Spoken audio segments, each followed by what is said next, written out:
বৃশ্চিক রাশির জন্য বছরের প্রথম থেকেই কিন্তু কিছু সতর্কতা অতি অবশ্যই অবলম্বন করতে হবে। ওভারঅল বছরটা ভালো, কিন্তু এই স্টেপগুলো যদি অ্যাভয়েড করে যায় তাহলে কিন্তু বছরের অনেক কিছু নেগেটিভ সিচুয়েশন দেখতে হতে পারে। ফার্স্ট অফ অল, বৃশ্চিক রাশি এমনিতেই এরা অনেক কাজে সিক্রেটলি করতে পছন্দ করে। এই বছর এইটা কিন্তু আরও ভালোভাবে মেনটেন করতে হবে।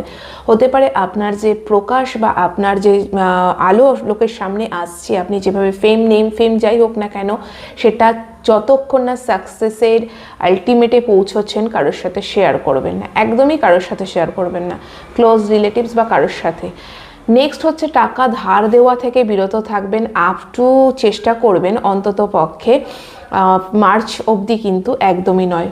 বিশেষ করে যখন লোন নিচ্ছেন, কোনো বাড়ি বা প্রপার্টির জন্য লোন নিতে গেলে হতে পারে বাধা পেতে হতে পারে, বা এক্সেসিভ লোনের দিকে ঝুঁকবেন না, যেটুকু প্রয়োজন লাইবিলিটিস অনুযায়ী কিন্তু লোন করবেন। যে বিষয়টা আর একটা লক্ষণীয় বৃশ্চিকের জন্য, যদি কোনো রকম ব্যাক পেইন বা এমন কোনো বা লোয়ার অ্যাবডোমেনে কোনো প্রবলেম ফিল করছেন, হতে পারে কোনো কিডনির সমস্যা হচ্ছে, সেক্ষেত্রে কিন্তু ডক্টর ভিজিট করুন, কেন কিডনি ডিজিজ দেখা বা যে পরিমাণ জল খাওয়া দরকার পরিমাণ মেনটেন করুন। নেক্সট যে জিনিসটা, আধ্যাত্মিকতার পথে, শুধু ম্যাটেরিয়ালিস্টিক ডিজায়ার না, যে শুধুমাত্র আমি কতটা আর্ন করতে কত অ্যাম্বিশন আমি দেখাতে, মানে আমি কতটা বেশি অ্যাম্বিশাস থাকতে পারবো, এই বিষয়ের থেকে বেটার একটু আধ্যাত্মিকতার দিকে যদি থাকেন, এই বছরটা অনেকটা কিন্তু পজিটিভ দিক আপনি দেখতে পাবেন।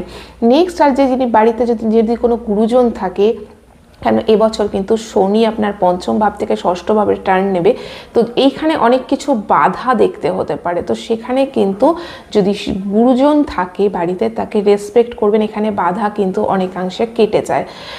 এই কয়েকটা জিনিস যদি মেনটেন করতে পারেন, টাকা কাউকে ধার দেওয়া থেকে বিরত, আমি আগেই বললাম। টাকা নিয়ে আরেকটা জিনিস বলে রাখি, কোনো রকম শর্টকাটে ইনকাম করার চেষ্টা করবেন না।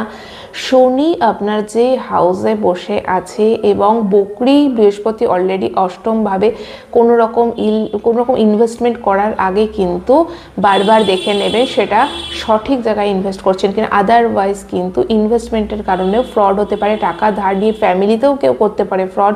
ফ্যামিলির মধ্যে যে প্রবলেম, তার জন্য বলবো পরিবারকে একটু বেশি করে সময় দেবেন এবং কথা কাটাকাটি থেকে সবসময় চেষ্টা করবেন, যে কোনো কারোর সাথে যখন প্রবলেম হচ্ছে বসে সেই প্রবলেমটা শর্ট আউট করা, নিজের অ্যাগ্রেশন দিয়ে নয়। মঙ্গলের রাশি, অ্যাগ্রেশন আসতে পারে, বসে বুদ্ধিমত্তার সাথে শর্ট আউট করুন, সেটা আপনার জন্য বেটার হবে। তাহলে আপনি কিন্তু অবশ্যই এই বছরের যে প্রকাশ সেটা দেখতে পাবেন।